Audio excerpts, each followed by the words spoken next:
this screen, I'm trying to catch up on WrestleMania and fucking Elliot Friedman and his stupid goddamn acronyms. What is meal?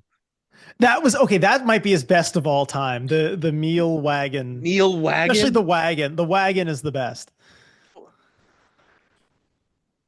That'll be our cold open. Okay. So we've reconvened this group that was together after the Kraken trade deadline for another piece of maybe. Well, I think this day is more eventful than the trade deadline because we kind of knew what was going to happen on trade deadline day. Welcome back to another Circling Seattle Sports production in some sorts, plus RJ, from Emerald City Hockey, of course. Um, I'm sure everybody's aware by the time this comes out, but the Seattle Kraken have moved on. Insert your PR ways to say fired from Dan Bylsma. They've moved on from Dan Bylsma as head coach after just one season. Ron Francis has moved to team president. Jason Botterill goes from assistant GM to just GM. He drops the assistant. And the last real piece of information in all of this is that Jessica Campbell has been retained. We don't know what capacity that's in. She does have a year in her contract, I believe I was told. So, yeah, I don't think any of us anticipated this. I think, first of all, before I say anything else, I don't think any of us anticipated this. Um, what I'm not saying if it's right or wrong right now. I think we all kind of left, especially exit interviews, left feeling okay, like they're gonna go in with Dan again. Maybe if things go bad to begin next season, he's gone. But just with especially with the way that a lot of the players talked about Dan Bylsma, about being a human first and so on and so forth. And it's sort of like Capo talking about how when he got here, he like Dan explained things to him and was helpful in that regard. Didn't think you'd fire the guy, especially if I'm remembering this correctly. I feel bad because I showed up late to this one event when they actually hired Bylsma. It sounded like the vision was it's like, hey, this is a guy who's seen some of the future stars of this franchise come up from Coachella Valley to Seattle, right? Like he's gonna help bridge the gap in a way. I don't think he had a lot of time to do that, but yeah. So I think I can safely say that none of us expected this, but it's fascinating information. RJ, before I get over to one I'm sure you're very intrigued to talk about with the upper workings of the front office. I know you posted some immediate things as well, and I will be sure to link your guys' emergency pod to this when this goes out. But what is your immediate reaction? Because we're all supposed to hear from Dan. Sorry, not Dan. Ron tomorrow. Before we get any further clarification, just your thoughts on Dan getting the boot. Yeah, and that was the first bit of the news to really drop was that report from Elliot Friedman that the Kraken were going to make a coaching change. So in that podcast that you mentioned, we had about 15 minutes to just discuss that on its own, and not knowing what was else going to happen there with the organization. And so my first thought is I just feel bad for Coach Bylsma. I mean, I think he was far from the biggest issue with the Kraken, and no, he didn't do a perfect job. That coaching staff didn't do a perfect this season. I think there's probably a little more they could have gotten out of the players. The 0 and 12 on the second half of back-to-backs, was a problem for the players and the coaches. The coaches aren't without fault on that. But ultimately, he just gets 1 year in this opportunity where most coaches at least get a second season to try and figure things out. And really, I think he was set up to fail here. This roster was just not good enough to run the kind of systems that he wanted to run. And by the way, those are the systems that most coaches of successful teams in the NHL try to run. This wasn't something weird or unique that he was trying to do. These are the systems that the most successful teams in the league play. And he was set up with a roster that was simply not good enough to perform well enough given those systems. I think he probably could have gotten a little more out of them than he did, but ultimately I kind of don't know what he's supposed to do here. And so I think really this decision is just for him, is an unfortunate byproduct of, I think, deciding to make the change at GM, elevate Ron Francis to president of hockey ops. And so I think you're giving a new GM the opportunity to go with whichever coach he wants.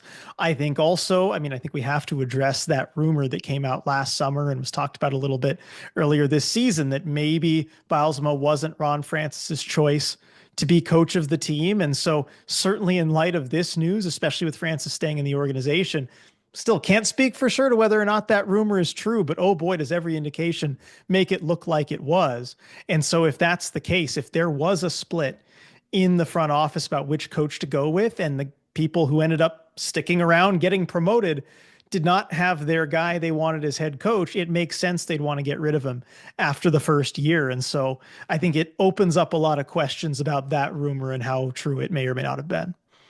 That's a good point because I do remember I think it was Elliot on 32 Thoughts who It was. mentioned that, right? Yeah, and then the next one of the next games they had him on the Kraken Hockey Network and he was like, I picked the coach. And I was like, all right, okay. It felt a little, I don't want to say PRE, but it did. Well, So he that's didn't even deny interesting. the rumor. He just said Dan is the coach. I Yes, it's hired true. him. Just said things that are obviously true that you can't negate. And so I feel like he probably could have done more to kind of dispute that rumor if he had chosen to. Yeah. No, it yeah. Jade, what did you think about this? Because you were the first person that I sent this to. I was like, hey, by the way, because Jade and RJ had done this big long episode talking about exit interviews, you know, and obviously the things that Todd Lewicki had talked about at that season ticket holder brunch, whether it was the the third jersey that's in his office or maybe not anymore now that he told you guys. Um, as well as just going over some of the stuff with season tickets. So yeah, I mean, what goes through your head in seeing this? Because I know you and I had talked a lot about Kraken stuff the night before, so a lot of that was probably on the brain, but I don't think this was on the brain. No, not at all.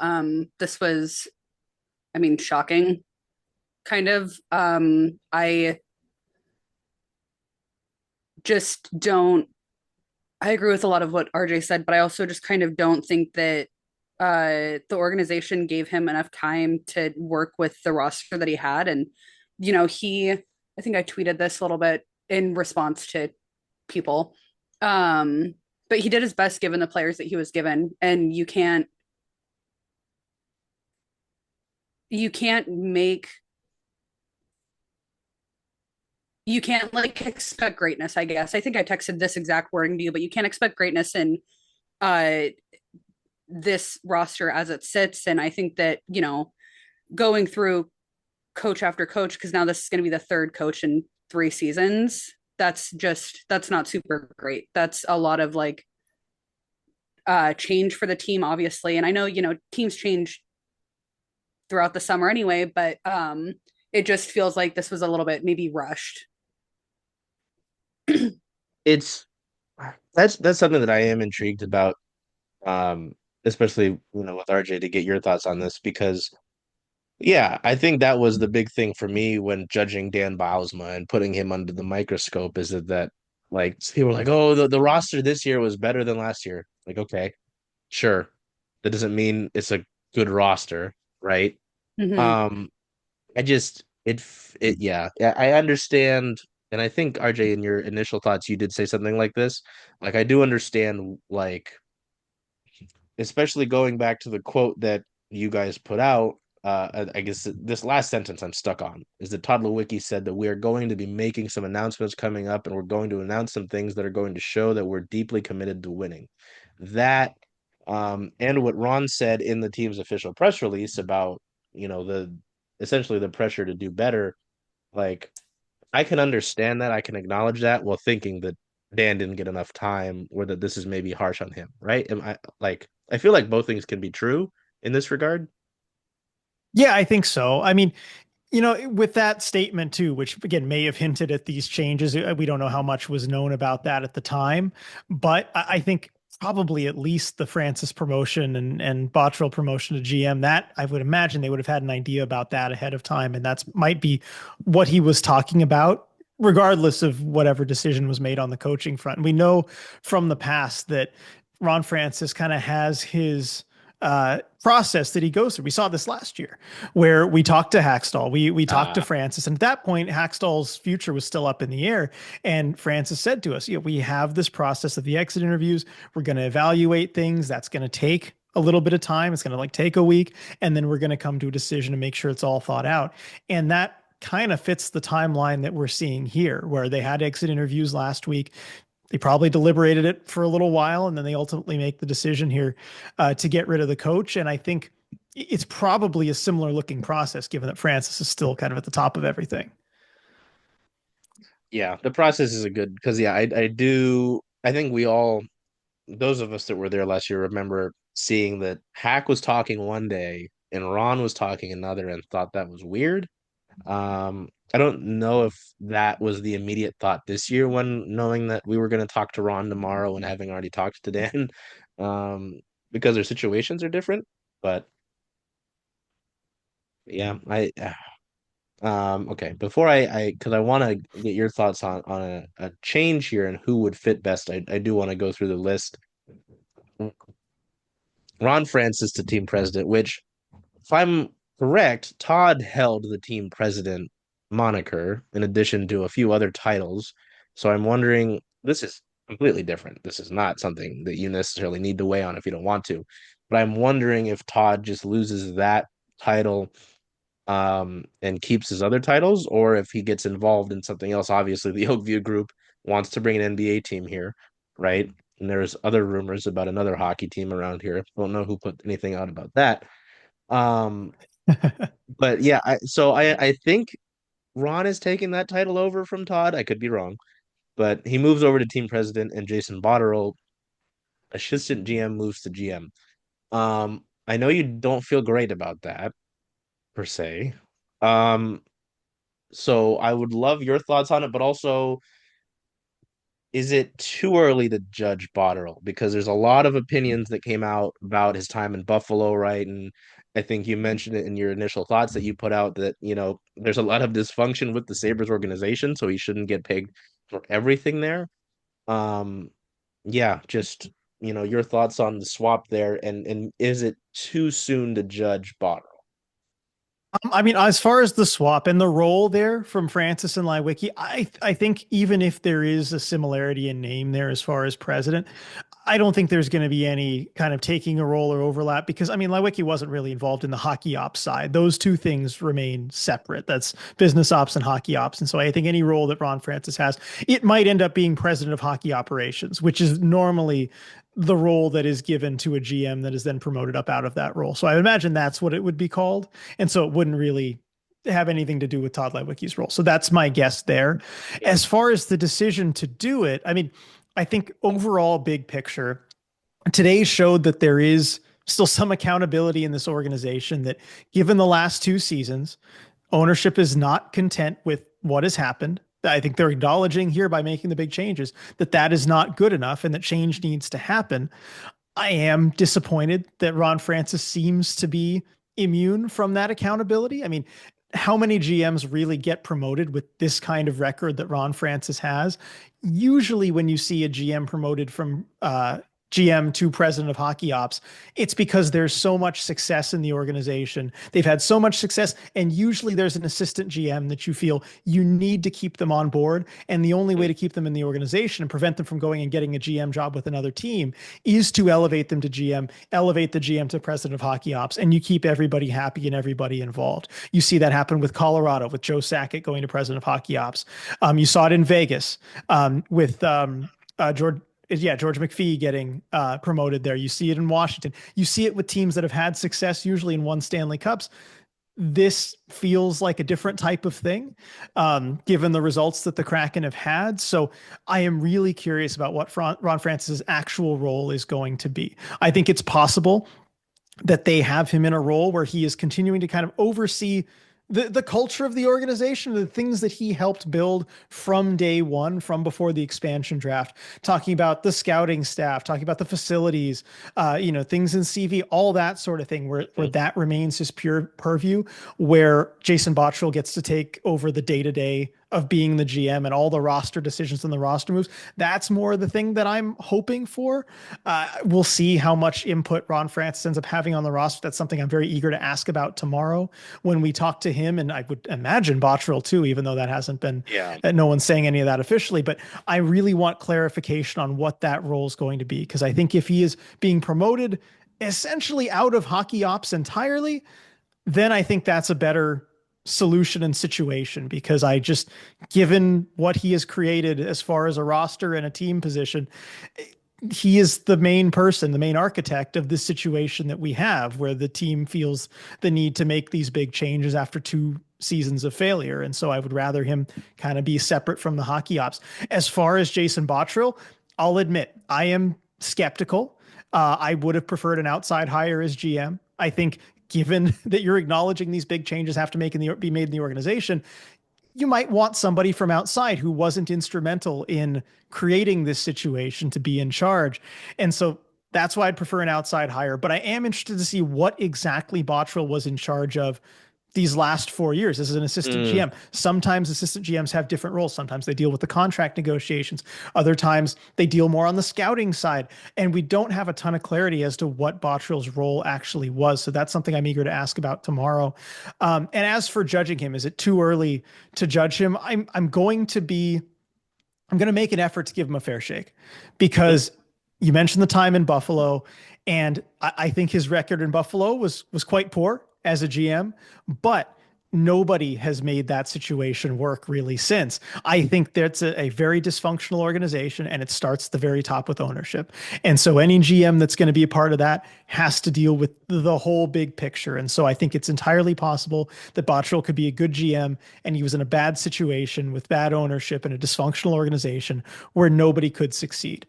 It's possible. I'm not saying 100% that is the case, but I'm going to try and really reserve any judgment on him based until he does something this offseason. I'm going to judge him as a GM based on the moves that he makes with the Seattle Kraken. And so I'm going to judge all those as I see, fit. I'm going to give my assessment on all those, but until then I'm going to withhold judgment and just, kind of hope for the best there.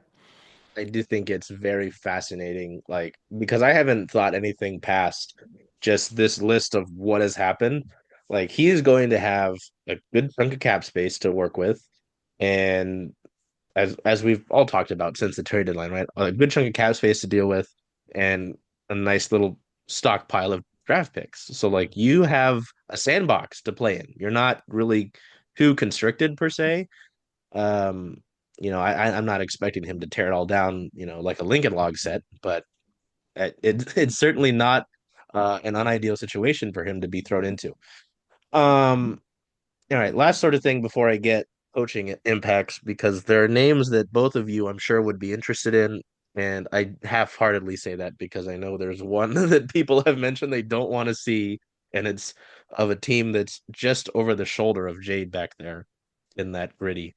Um, yeah, I think everybody would prefer to stay away from John Tortorella. But um, so the one thing, and you know, I have my little spiel on this, and I'm going to say it.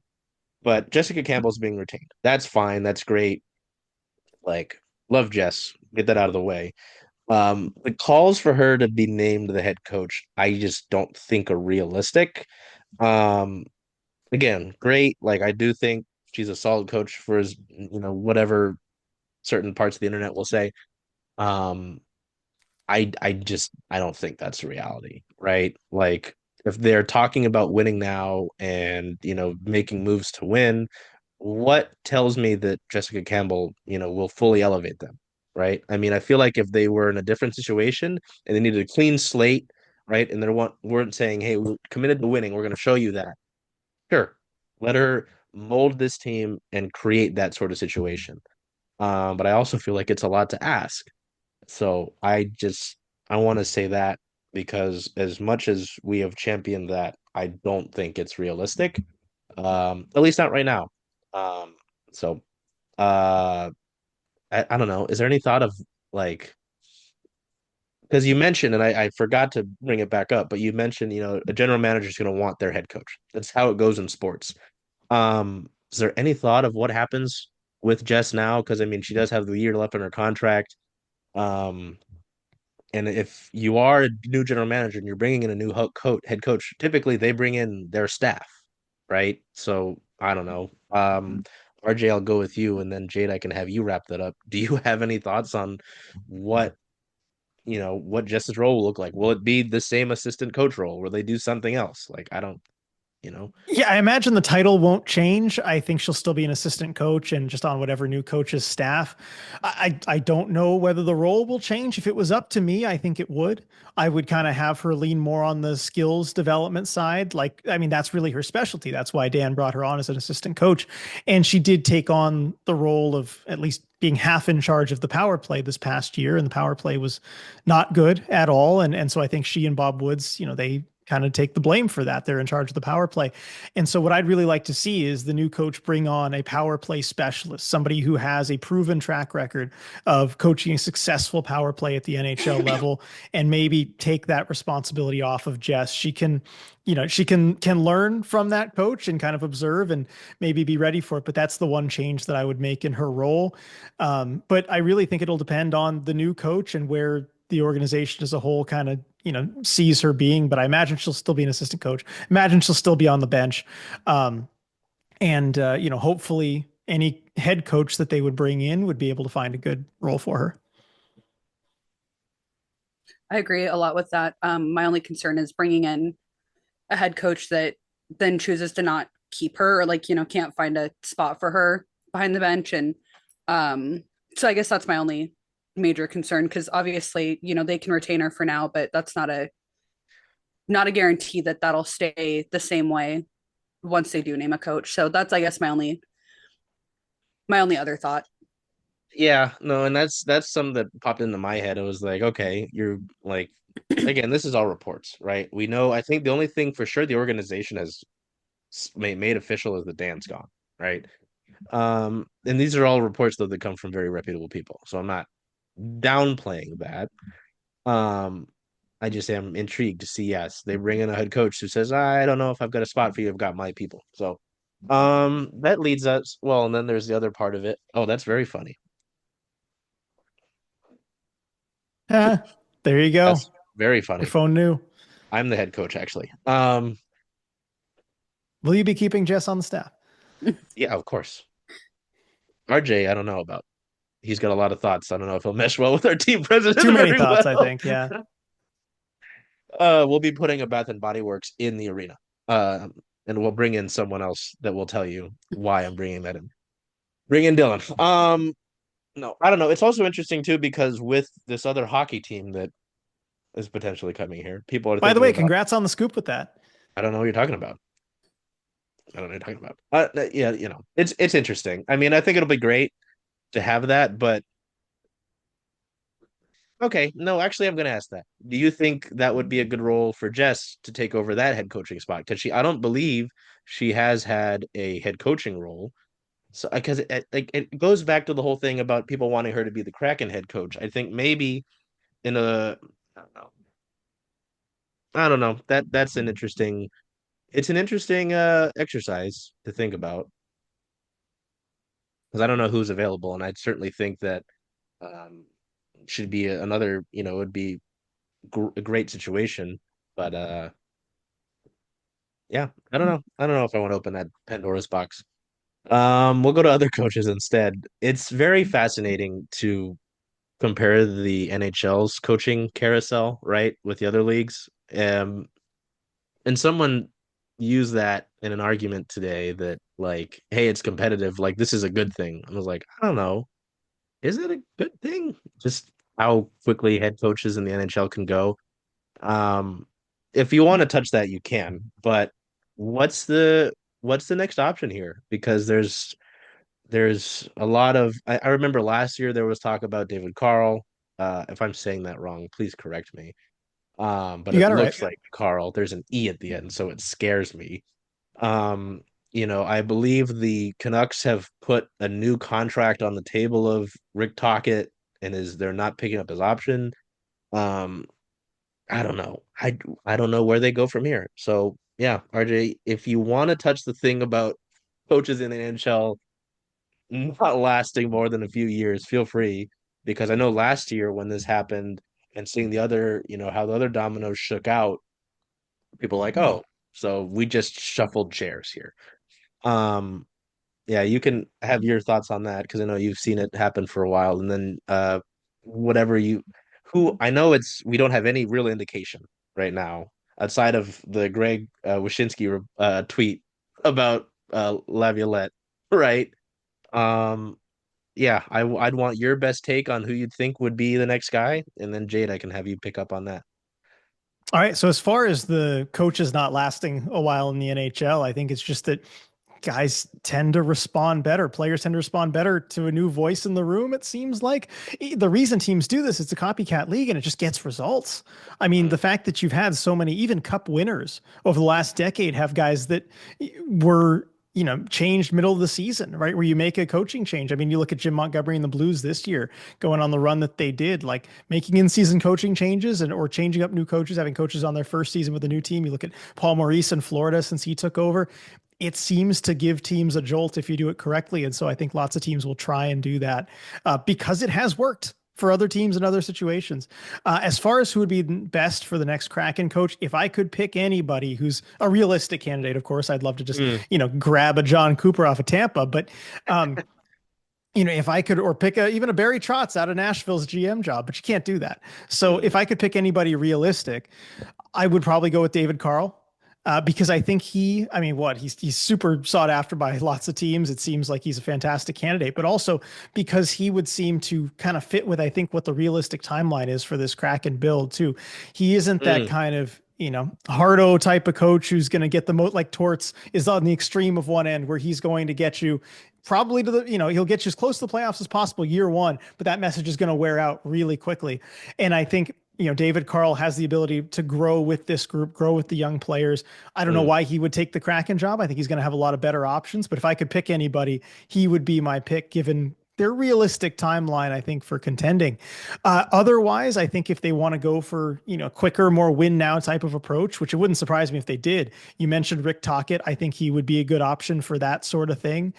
He's definitely going to be, harder on some of the players than either the last two coaches they're used to. Mm.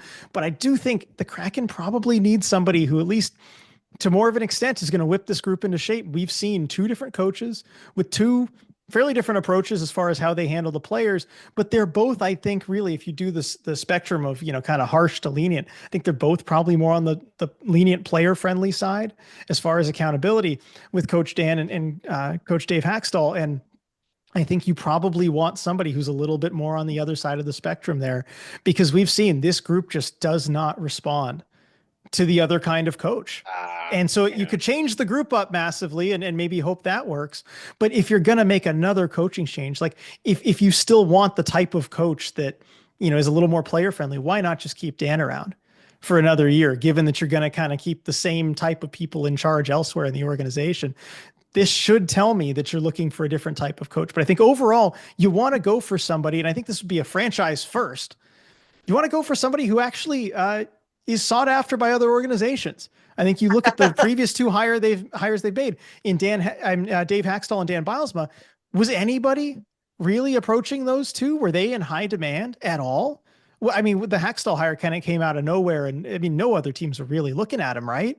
And same thing with Dan Bylsma. You bring him up from the AHL, but was anybody else interviewing him for a head coaching position? I don't think so. And so that's a kind of a novel idea the organization hasn't tried, is try going with somebody else that you're not the only team that they want, that wants them. So I think just start there. You want somebody who is going to be sought after by other organizations. Is probably interviewing with other teams as well. And I think that consensus might lead you closer to the right direction as far as coach. I agree. My only concern is bringing David Carl. Like, I agree about David Carl and Rick Tocchet being the best two options, but um, my only concern is that if David Carl doesn't produce in the first year, then are they just going to keep this same revolving door of firing a coach, hiring a new coach, firing a coach, hiring a new coach? That's, I guess, my only concern. Yeah, that did come into my mind as well. I'm like, yes, I would love for them to be able to sit there and nurture something, but I kind of thought that was going to happen with Dan Bylsma, Mm-hmm. right? Um, Whichever this, coach they hire, I think, is not going to get fired after next year. They're not going to have four coaches simultaneously on I mean, payroll. you would hope not, but I mean, they're uh, going to have three. yeah, They it is will a have thought. three. Yeah, it is a thought in my mind. Obviously, I hope that that doesn't happen, but we should have RJ deliver Dave's paycheck with remaining paycheck with a Jimmy John's. It is somewhat funny though. Jayd sent me this that it's yesterday, the 20th, was the 8th anniversary of Bylsma and Tim Murray getting fired in Buffalo by the Sabres. So it's kind of interesting. I guess Dan probably does not like April 20th or the 21st. This is a bad time.